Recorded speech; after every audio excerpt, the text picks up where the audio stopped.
దివంగత ముఖ్యమంత్రి వైఎస్ రాజశేఖర రెడ్డి గారి వర్ధంతి సందర్భంగా ఇక్కడికి వచ్చినటువంటి అందరి కాంగ్రెస్ కార్యకర్తలకు, అభిమానులకు, రాజశేఖర రెడ్డి గారి అభిమానులకు అందరికీ కూడా నా యొక్క నమస్కారం. ముఖ్యంగా ఆయనను స్మరించని దినం ఉండదు వైఎస్ రాజశేఖర రెడ్డి గారిది. ఎందుకంటే మన ఆంధ్రప్రదేశ్ రాష్ట్రంలో అసలు కాంగ్రెస్కు మనుగడ ఉందా లేదా, మళ్ళీ కాంగ్రెస్ అధికారంలోకి వస్తుందా లేదా అని అన్నప్పుడు సుదీర్ఘ పాదయాత్ర చేసి ఎంతోమంది అందరి సమస్యలను, అన్ని వర్గాల వారి, రైతులు, విద్యార్థులు, నిరుద్యోగులు అందరి సమస్యలను అందరినీ తెలుసుకొని తర్వాత అందరి అభిమానాన్ని చూరగొని కాంగ్రెస్ ప్రభుత్వాన్ని సాధించడం జరిగింది. కాంగ్రెస్ ప్రభుత్వం రాగానే రైతులందరికీ లాభం చేకూరే విధంగా మొట్టమొదటి సంతకం ఉచిత విద్యుత్ మీద పెట్టే ఘనత మన కాంగ్రెస్ ప్రభుత్వానికి, రాజశేఖర రెడ్డి గారికి దక్కిందని చెప్తా ఉన్నాం. ఈరోజు ఎన్నో పార్టీలు మేము ఇస్తా ఉన్నాం, అది ఇస్తా ఉన్నాం చెప్పుకుంటా ఉన్నారు, కానీ ఉచిత విద్యుత్ ఇచ్చిన ఘనత కేవలం కాంగ్రెస్ ప్రభుత్వానికి, రాజశేఖర రెడ్డి గారికి దక్కుతుందని చెప్పగలుగుతారు. ఇవే కాదు, ఎన్నో కార్యక్రమాలు మీరు చూసి ₹2 కిలో బియ్యం గతంలో రాజశేఖర రెడ్డి గారు మన ఎన్టీ రామారావు గారు ఇస్తే దాన్ని చంద్రబాబు తీసేయడం జరిగింది.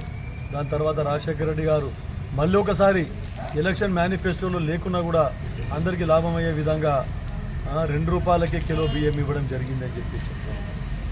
మళ్ళా 200 ఉన్న పెన్షన్, ₹70 ఉన్న పెన్షన్ని 200 రూపాయలుగా చేసిన ఘనత.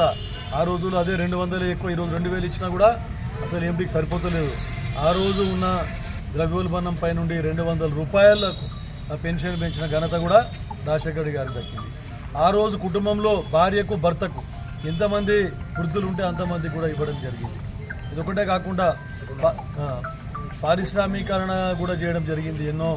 తర్వాత రాజీవ్ గాంధీ ఇంటర్నేషనల్ ఎయిర్పోర్ట్ తెచ్చిన ఘనత, ఔటర్ రింగ్ రోడ్ తీసుకొచ్చిన ఘనత, ఇవన్నీ కూడా మన కాంగ్రెస్ ప్రభుత్వం రాజశేఖర రెడ్డి గారు ముఖ్యమంత్రి ఉన్నప్పుడే చేయడం జరిగింది.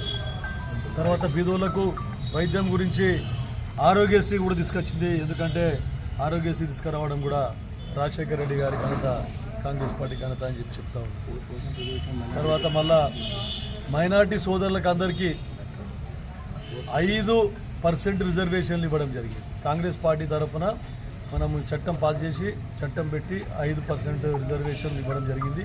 కాకపోతే సుప్రీంకోర్టులో 4%కే దాన్ని రిస్ట్రిక్ట్ జరిగింది. దాంతో ఎంతోమంది డాక్టర్లు, ఇంజనీర్లు, ఇతరత్ర ఎన్నో రిజర్వేషన్లు లబ్ధి పొంది మైనార్టీ సోదరులు మంచి పొజిషన్లో ఉండడానికి కారణం ఈరోజు వైఎస్ రాజశేఖర రెడ్డి గారని చెప్పక తప్పదు.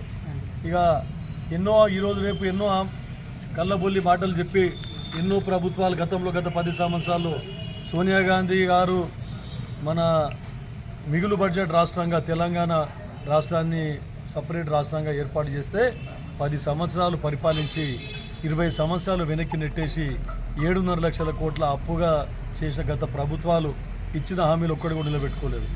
రాజశేఖర రెడ్డి గారు ముఖ్యమంత్రిగా ఉన్నప్పుడు, మన్మోహన్ సింగ్ గారు ప్రధానమంత్రిగా ఉన్నప్పుడు రైతులకు మేనిఫెస్టోలో పెట్టని, ఎక్కడ కూడా హామీ ఇవ్వకున్నా కూడా రైతులు కష్టపడుతున్నారని ₹1,00,000 మాఫీ చేసిన ఘనత కాంగ్రెస్ ప్రభుత్వాలని వైఎస్ రాజశేఖర రెడ్డి గారు చెప్తూ, ఈరోజు ఇంకా చెప్తూ పోతే చాలా అన్ని విధాల సంక్షేమ పథకాలు తీసుకొచ్చింది రాజశేఖర రెడ్డి గారు. కాబట్టి ఆయన ఎప్పుడు కూడా దురదృష్టవశాత్తు మనకు ఆయనను భగవంతుడు తొందరగా తీసుకుపోవడం జరిగింది రచ్చబండ కార్యక్రమం వెళ్ళేటప్పుడు. లేదంటే ఈరోజు మన రాష్ట్ర పరిస్థితి ఇంకా చాలా బాగుంటుంది. మరి కొంతమంది అంటారు, ఆయనకు తెలంగాణకు ఆయనకు వ్యతిరేకం ఉండే, అది కాదు. ఆయన ప్రతిపక్ష నాయకుడు ఉన్నప్పుడు కాంగ్రెస్ ఎమ్మెల్యేలు అందరినీ 34 మంది కాంగ్రెస్ ఎమ్మెల్యేలను వాళ్ళందరినీ ఢిల్లీకి పంపించి ఆయన తెలంగాణ రాష్ట్రానికి, తెలంగాణ ప్రజల మనోభావాలు గుర్తించి తెలంగాణ రాష్ట్రానికి ఇండైరెక్ట్గా మద్దతు పలికిన ఘనత కూడా రాజశేఖర రెడ్డి గారిది అని చెప్పేసి చెప్తాము. అలాంటి నాయకుడిని ఈరోజు స్మరించుకుంటూ ఇంకా ఈ మన పార్టీని ఇంకో ముందుకు తీసుకుపోయే విధంగా ఈరోజు మన నాయకుడు ముఖ్యమంత్రి రేవంత్ రెడ్డి గారు కూడా చాలా కష్టపడతారు. వారి ఏదైతే గతంలో ఇచ్చిన హామీలు నిలబెట్టుకోలేక గత పార్టీలన్నీ అప్పులు చేసినా కూడా అప్పులు తీర్చుకుంటూ ప్రజలకు అన్ని ఇచ్చిన వాగ్దానాలన్నీ 6 గ్యారెంటీలు కానీ, రుణమాఫీ కానీ అన్ని నెరవేర్చుకుంటూ ఈ పార్టీని ముందుకు తీసుకుపోతూ ఉన్నారు మన కాంగ్రెస్ పార్టీ, కాంగ్రెస్ ప్రభుత్వం అని చెప్తా ఉన్నాను. ఏది చేసినా కూడా రాజశేఖర రెడ్డి చేసిన ఎవరు చేసినా కూడా కాంగ్రెస్ ప్రభుత్వం చేసింది. ఈరోజు వారి